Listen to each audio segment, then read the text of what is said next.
Hi there, welcome back. We're going to be talking next about the visualization sciences and cognitive biases. So, specifically, we're going to start by talking about data visualization traditionally versus the shift that we're seeing to the visualization sciences, which takes into account things like psychophysics and just the perceptual reactions that people have to different kinds of visualizations. So, traditionally, this was treated very much like a sciencey art, and now we're starting to see some more real physical sciences come into the space to complement that. We still need the art, right? This is not a diss on that in any respect, but it is a shift in the field that people in learning analytics should know about and should probably follow along. We're also going to talk about cognitive biases, and then we're going to have a very short example where we think about, what's actionable and reasonable in the dashboard before we move on to a longer dashboard example later. Now, if you're looking to get a handle on what's going on in dashboard research more generally, we'll talk a little about that in these videos, but there's some great review articles out there over the last few years, some of them as recent as 2021, some of them a little bit older, but they're going to go through, what are the trends, the kinds of theoretical backgrounds and whatnot that we're looking at in dashboards. There's less work on the trends and visualizations. There's a notable exception that we've covered in this video, but for the most part, this is a space that we should be paying more attention to. Traditionally, there were some giants in the field of data visualization, and Edward Tufte is absolutely one of them. Stephen Few and Steve Wexler both are as well. But Cole Nosbaum-Knaflic is making some really great points in the field about the kinds of things that we should be paying attention to. We're going to look at her slide on pre-attentive attributes here in just a minute. Tufte has a very famous list of data visualization principles that include proportionality. If you use one proportion for one set of numbers, make sure you're using the same proportion for the other set of numbers so that people can actually make comparisons. When there's ambiguity, particularly, but even when there's not, you want to use clear labels. The goal basically is to show data variation, not design variation. Now, there are a few other things that we might also want to consider. He suggests that we use standardized units for monetary measurements. Again, this is a very business-focused field in many cases. Standardized units, I think, are a good goal to have across any domain, and particularly learning measures and time measures. We want to make sure that we're using standardized units so that people are comparing apples to apples and oranges to oranges. He also recommends the number information carrying variable. Basically the number of dimensions in the graph should not exceed the number of dimensions in the data. And the short version of this is keep it simple, right? The more you're asking people to just dig through mountains and mountains of data, the less they're going to actually understand the story you're trying to tell with it. And there's nothing worse than a giant spaghetti mess of lines with 30 or 40 lines that people can't figure out which one they're supposed to pay attention to. And then finally, he says graphics should not quote data out of context. We need to make sure that there is a story there for people to hold on to.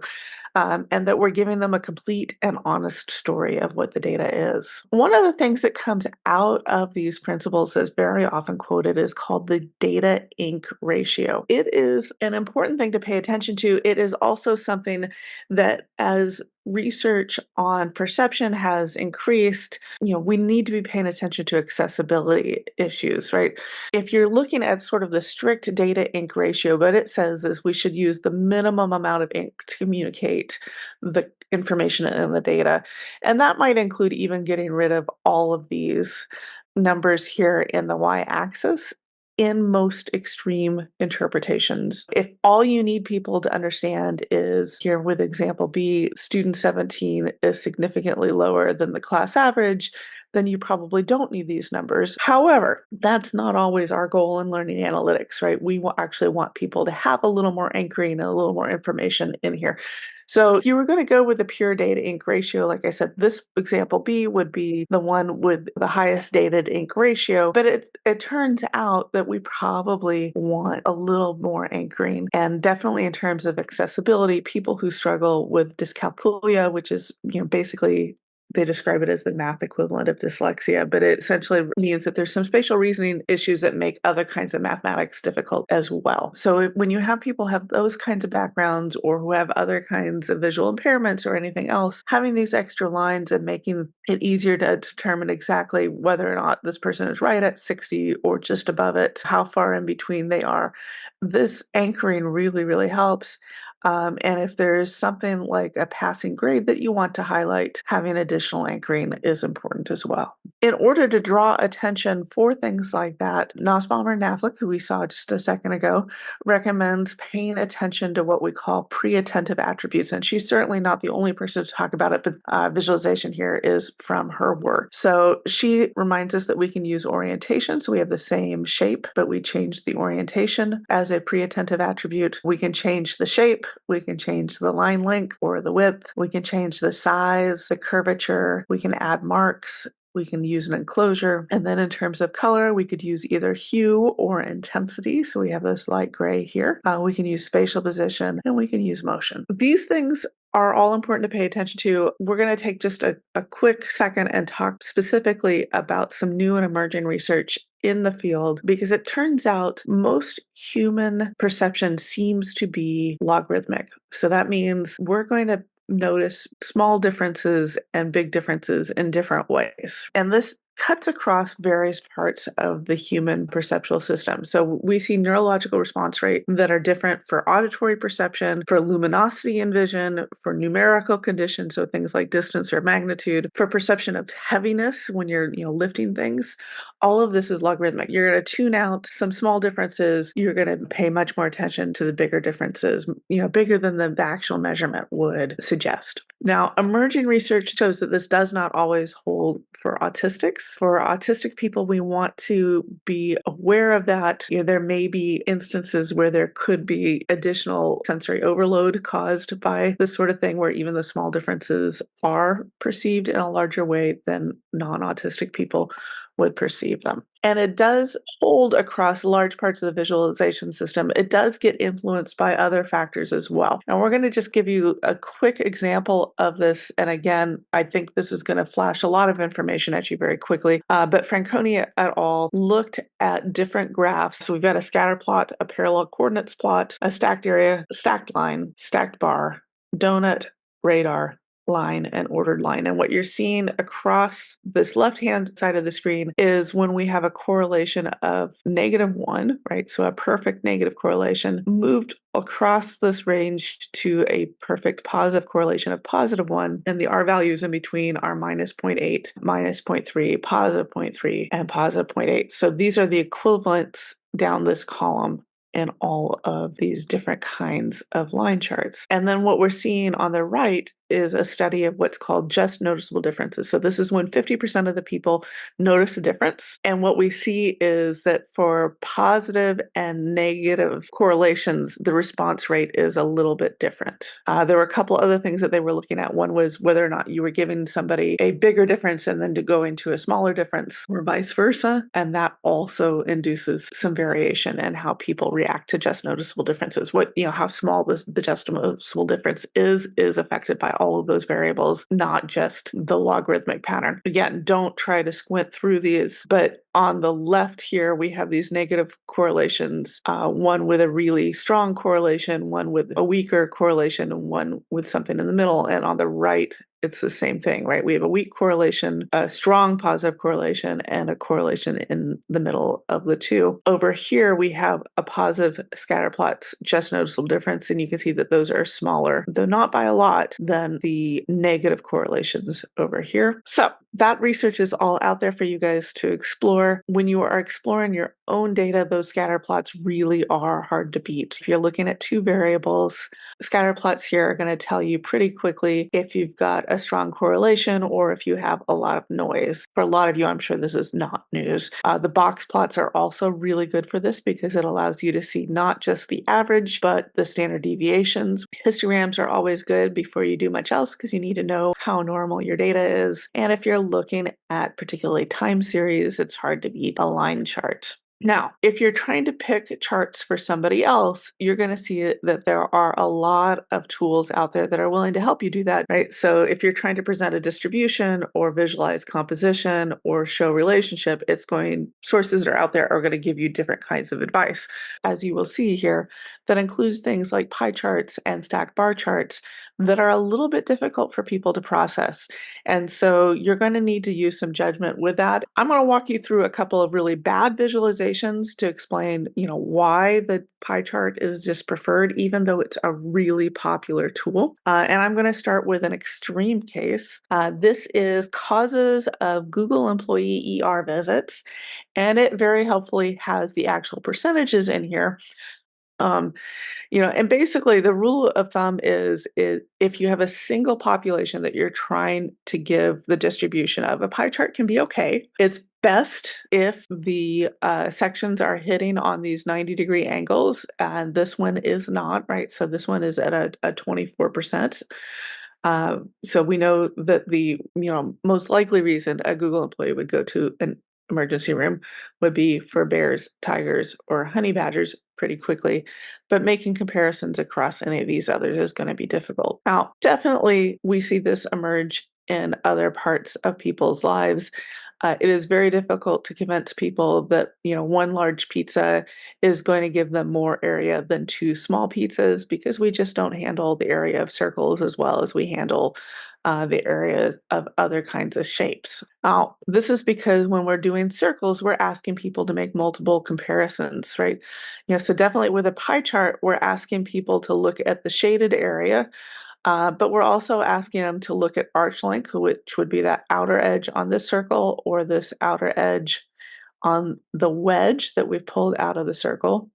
And then we're also asking them to look at the angle, and we are not good at any of those, or at least there are other things that we are much better at.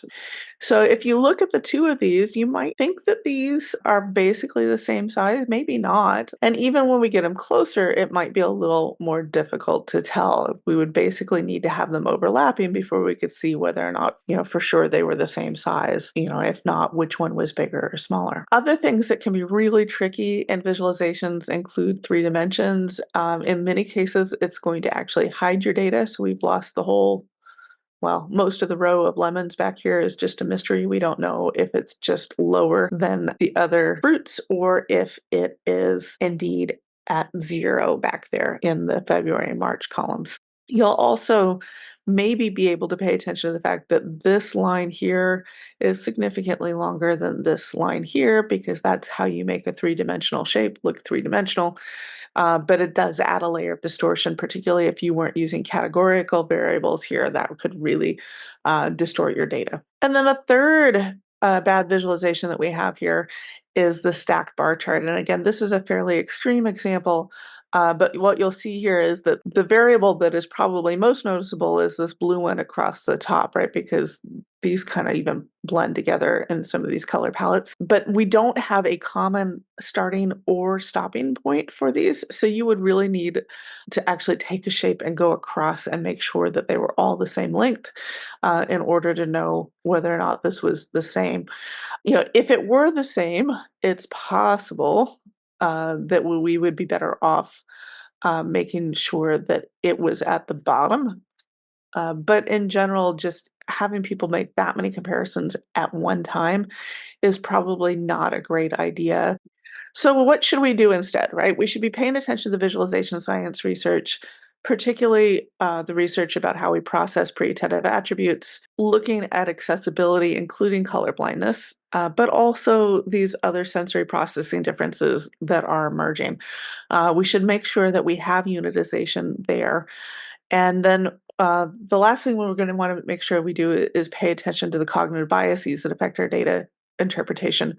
But I'm going to start with some of these visualization instructions and move on to those cognitive biases. So double encoding is a way to improve accessibility, right? So if you have normal vision, this column on the left is going to be what you see. If you have color blindness of one sort or another, and there are multiple kinds here, they're not all represented in this chart, then you're going to see this thing here on the right. If both of these look the same and you did not know you were colorblind, congratulations, you've just learned something new about yourself from this demonstration. To drive this home, I'll just remind you all, if you're looking at rates of color blindness. It's higher for men than it is for women across nationalities. In the United States, it is 1 in 12 men.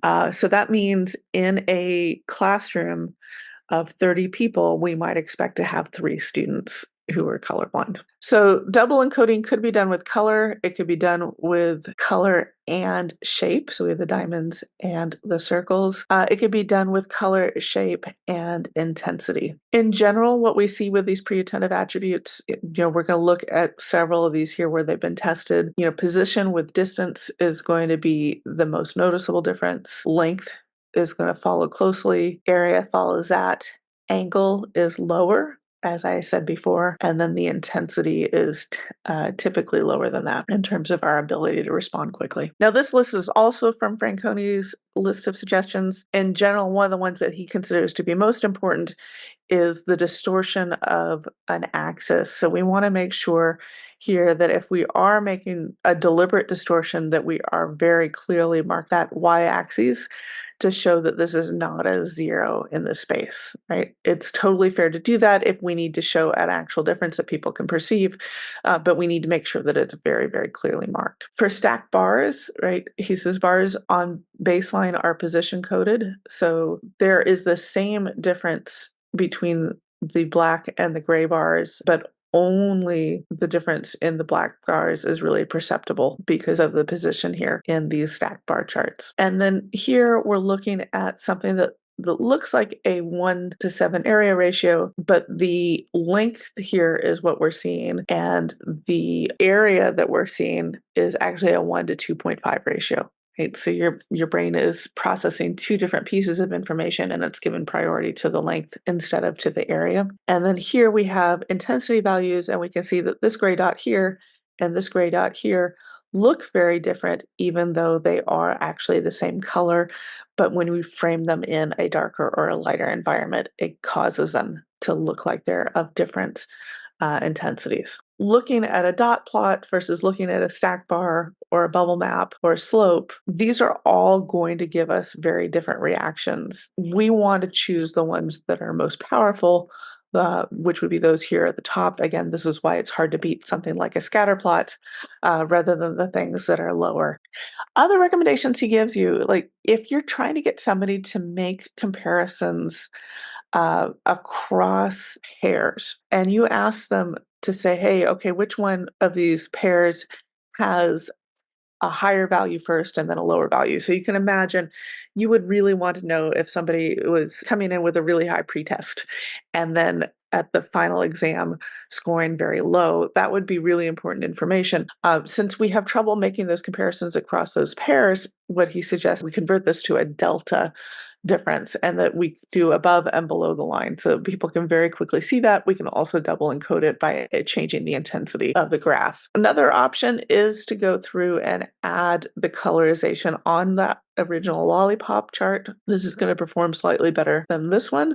Definitely pay attention to what these pre-attentive attributes are and look through the literature on this sort of thing. Even if we have really good visualizations, people tend to have fairly low data literacy generally, and that means that we're going to have a lot of cognitive biases that are affecting things. We've talked about the base rate fallacy without calling it the base rate fallacy when we looked at the OBGYN's interpretation of cancer testing results. But here is a very clear example. If you ask somebody what this person's profession is likely to be after you've told them that the person is shy, is he a salesperson or a librarian? Most people are going to say, oh, he's a librarian. But in fact, the number of shy salespeople in the population outnumbers the number of librarians. And this is just not intuitive, even for people with relatively good data literacy. Other biases we'd like to pay attention to in the education area in particular is the halo effect and its complementary bias, the horn effect. The short version of that would be the students who give me those good evaluations are just really, really good looking, right? The two features are actually probably not related. You probably won't get better looking by giving me a better valuation, but people are going to impose a good quality on somebody if they already have a good quality associated with them. Another bias we want to be careful of that we've talked about a little bit extends beyond sort of visualization is the anchoring bias. And so if we just give you information about two different students, student 17 and student 21, we'll look at this information and say, hey, student 21 did really well compared to student 17. So that first piece of information that you give somebody really shades how they interpret that. We might not even notice that they're above that passing rate of 70% that we expect in a lot of US classrooms. If we want them to pay attention to that, we want to add an anchor. And if we want them to pay attention to a different value, like the fact that they are both well under the class average, then we should present that average as well. The next bias that we're going to talk about real quickly is the streetlight bias. The cartoon here shows somebody who says, well, I lost a quarter, and the police officer says, oh, did you drop it here? And the guy says, no, I dropped it a couple blocks down the street. Well, why are you looking at here? Well, this is where the streetlight is. This happens a lot. In educational data mining and learning analytics, we have a lot of variables that are really difficult to measure. And so we either ignore them, which is unfortunate, or we measure something that's sort of close to them, and then we move forward without necessarily adjusting the labels, without really exploring what other things might be there. Now, there are a couple consequences to this. One is that we may misinterpret our data. The other one is that we start giving things like points and merit badges out. And if you give a merit badge for the percentage of correct answers, and you give a different group a merit badge for the number of problems that they've attempted, you're going to get very different behavior. So wherever we're shining the streetlight, that's what people are going to pay attention to. That's what we're going to be paying attention to. And we need to be really, really cautious about this and how we present this data so that people, including ourselves, interpret it correctly. And then finally, we're going to talk about big and small number biases. So what we know is that even extra geeky math nerds struggle with long decimal points. If you ask them to put these in ascending or descending order, they're going to struggle with it. We have a left-hand bias in all numbers. If you don't believe me, you can ask your local sales team why that car is on sale for $29,999 instead of $30,000. It's because we really psychologically adjust differently to that left-hand column. So there's good evidence. Humans start to struggle when the numbers get out of sort of their first base space in their number system. Now, English is currently a base 10 language, but not all languages are, and historically English wasn't. That's why 12 is a dozen in English. It's because we used to be a base 12 language. But when people are in those spaces where they can count on their hands and they can count on their toes, they do a lot better than they do with bigger numbers. So if you talk about a million and a billion, people don't have a good sense of how different those numbers are. You may have seen this memed on the internet. A million seconds is 11 days. A billion seconds is 12,000 days, almost 30 years. This happens even with people who are relatively well trained. So if you look at disease reporting, we've seen a lot of examples of that in the news in the last few years. Professionals are going to report on the number of people dead or infected per 100,000.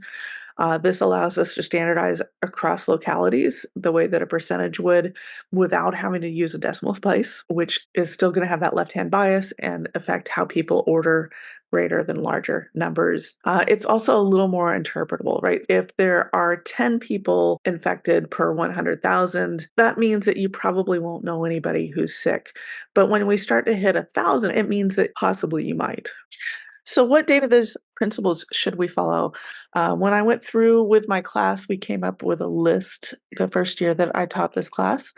And the data inc ratio was right at the top with the need for redundancy for accessibility purposes, and with the need for focusing attention on insights. For color, right?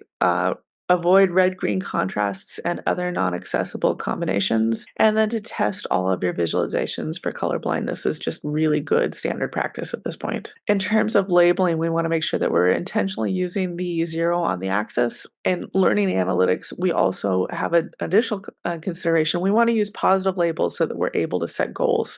So if you come in and say, hey, look, this kid's bored all the time, people are going to really latch onto that label, and it's not going to be very easy to come and say, hey, stop being bored, right? Or we need to make this kid not bored. But if you say, hey, this kid is not finding this information very interesting, a goal to make things more interesting might be more feasible than to make it more boring.